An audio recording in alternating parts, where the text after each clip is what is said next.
Hello everyone, and welcome back to some Cinderella Phenomenon.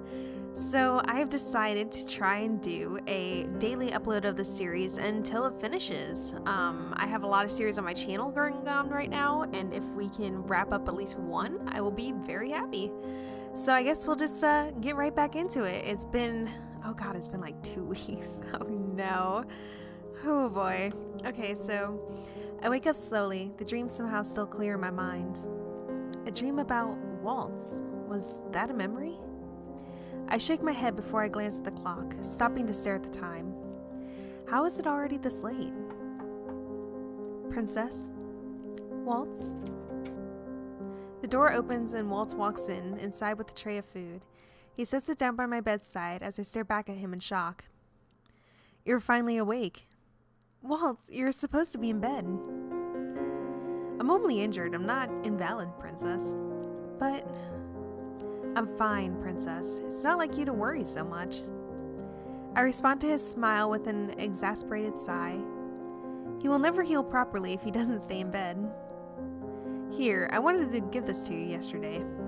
Waltz reaches behind his back and pulls out a neatly wrapped box. It looks as if he pulled it out of thin air. Another magic trick? He hands me the wrapped box. What's this? You'll need to open it to find out. Oh my god! Oh, it's a doll we wanted! Oh my god! Oh, how cute! This is... You've been wanting this, haven't you? I stare down at the doll he bought for me. It is the same one that caught my eye in the shop. The reason we went to the toy shop was so that you could buy this for me? Yep, I'm glad I didn't get damaged last night. My chest tightens with emotion. These dolls are expensive. Waltz would have needed more than just his usual show tips to buy this. Why would you buy this for me? I figured you might want the extra company. Plus, you always looked at dolls, so I thought this one might cheer you up. I stare at the doll as I cradle her in my hands, my heart feeling full in my chest. Thank you. I've never gotten an unexpected gift like this before. Waltz clears his throat, and when I look at him, I notice his expression is somehow sad. Lady Parfait told me that she and Delora told you the whole story yesterday. I have to apologize to you. For what? The reason why they didn't tell you earlier is because I asked them to keep it a secret. I look down at my doll, my mouth suddenly dry. Why? Because I wanted you to enjoy having a normal life, even if it's just for a short time. Knowing the truth limits your freedom. I didn't want you to feel that pressure so soon. But I can see now that it was selfish of me to deprive you of the truth. I'm sorry. I clutched tighter at the doll, unable to look at Waltz. Why would you be so kind without expecting anything in return? Kindness doesn't always need to be paid back. When you do something for someone, they will always expect the favor to be returned. That's what Mother taught me. From what I've experienced, no one is ever kind without expecting something in return. I don't expect anything from you in return, Princess.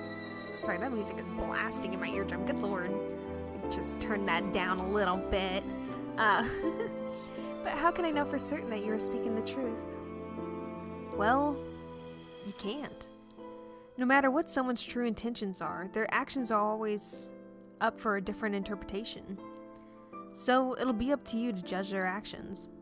I actually find that really true in real life too. Like, I never take someone's word and stuff. I always take what their actions mean and stuff. Well, okay, this is a little contangled up.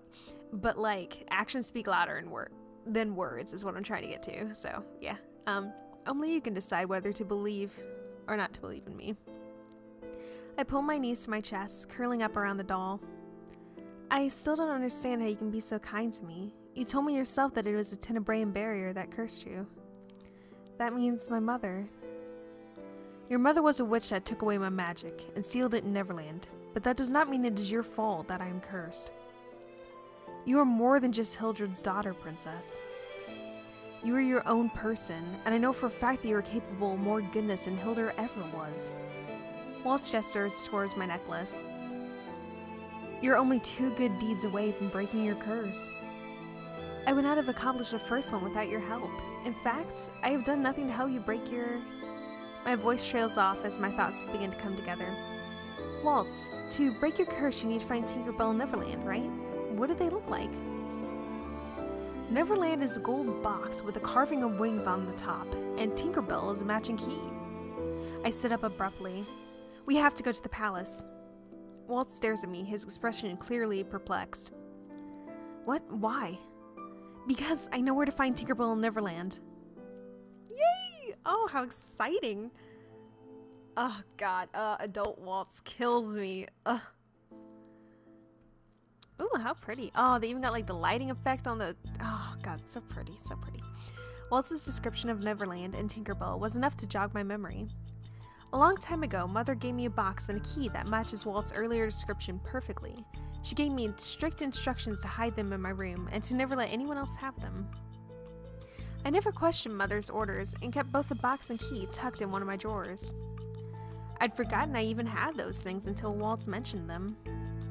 The minute I remembered, I sent a letter to Rod requesting he help us get us into the palace. I know that our strained relationship would make it hard for him to trust me, so I emphasized the importance of the item we needed to obtain. A week later, he finally came through. Now we were just outside the palace waiting for him. Jurian and Garland are here to protect us in case the need arises. I glance at Waltz, who is standing beside me, fidgeting. He has been against me coming with him ever since he found out about my plans. He cannot stop me. I refuse to be left behind. You still won't change your mind about this, Princess. You know the situation with the witches. It's not safe for you to be here. It's not safe for me anywhere outside the Marchen, and you know that. Besides, how do you plan on finding Neverland and Tinkerbell without me? I'm the only one who knows where they are. Like I said, if you were to just tell me where they are, I can go on my own. There's no need for you to put yourself in this much danger. I am going, and you cannot stop me, Waltz. She reminds me a bit of Hermione Granger. Princess. I turn to face him fully. This is my choice, Waltz. I want to do this. For a moment there is a silence between us, and Waltz studies my expression. He eventually sighs and shakes his head. I should know by now that there's no changing your mind when you're determined to do something. Just promise to stay close to me, okay? I nod absently as I feel around in my pocket for a small object. A vial that Parfait gave to me before Waltz and I left for the palace. She said that it should help us when the need arises. It is a shame that neither Parfait nor Delora could be here due to their urgent meeting with the fairies. Jurian and Garland finally arrive with Rod.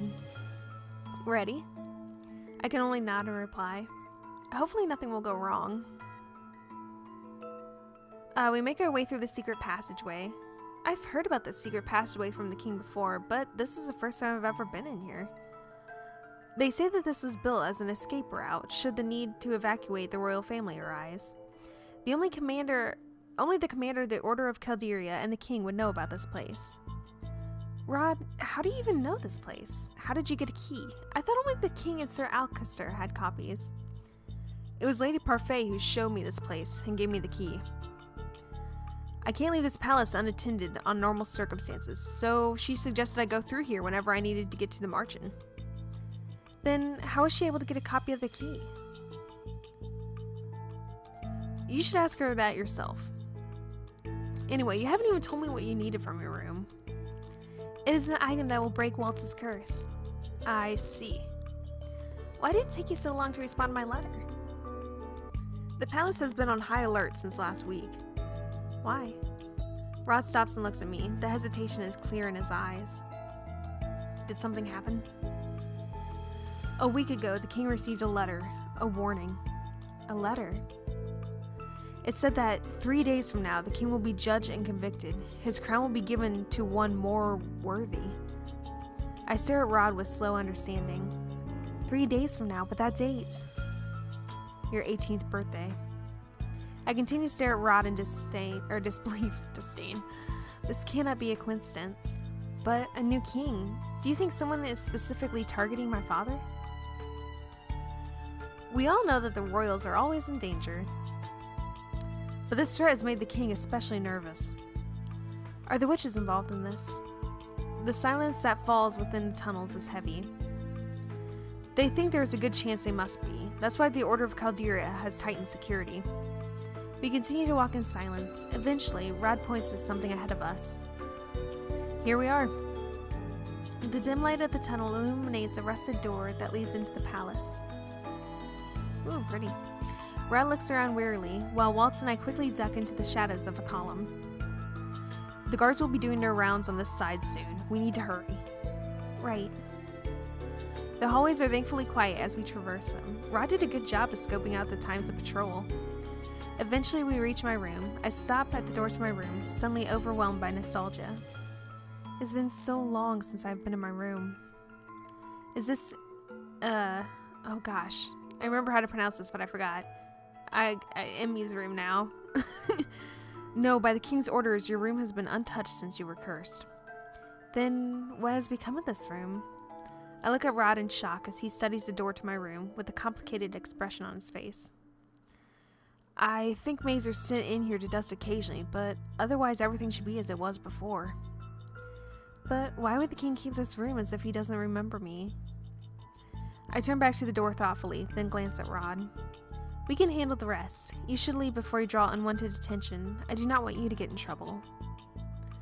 Don't worry, we'll figure out a way to get back to the passage without alerting anyone. What? You've changed. What do you mean by that? You would have never cared about someone else's safety before. Rod turns to leave before I can respond. Be careful. Thank you. Garland and I will stand outside. Make it quick. I nod at Jurian before I turn back to the door, turning the knob. I glance at Waltz as he nods at me. I take a deep breath and open the door. Ooh, and I think we'll leave everything else until next time.